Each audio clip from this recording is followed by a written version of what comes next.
Assalomu alaykum, kanalimiz muxlislari. Bugungi mavzumiz qizilpoycha choyi haqida. Choy navlari xilma-xil bo'lib, ularning xususiyatlari ham o'z navbatida turlicha. Demak, bugun sizni qizilpoycha choyi bilan yaqindan tanishtiramiz. Tadqiqotchilarning fikricha, qizilpoycha choyi eng kuchli antidepressant hisoblanar ekan. Tabiiyki, salomatlik uchun ham nihoyatda foydali. Mutaxassislar ushbu shifobaxsh ichimlikni yomon va depressiv kayfiyatda, stress va vahima holatlarida ichishni tavsiya etadi.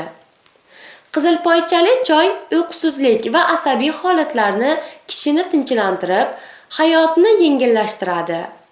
U, shuningdek, ovqat hazm qilish a'zolari faoliyatini me'yorlashtirib, oshqozon shilliq pardasini himoyalaydi. Spazm xavfini kamaytiradi.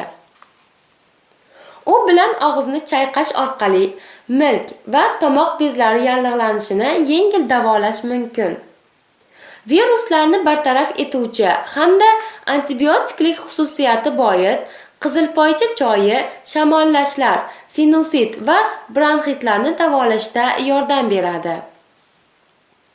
Shifokorlarning ta'kidlashicha, qizilpoychaning o'zi ham noyob tarkibga ega bo'lib, ajoyib dori vositasi hisoblanadi. Zamonaviy tibbiyotda undan ruhiy xotirjamlik va tinch uyquni ta'minlashga yordam beruvchi vosita sifatida keng qo'llaniladi.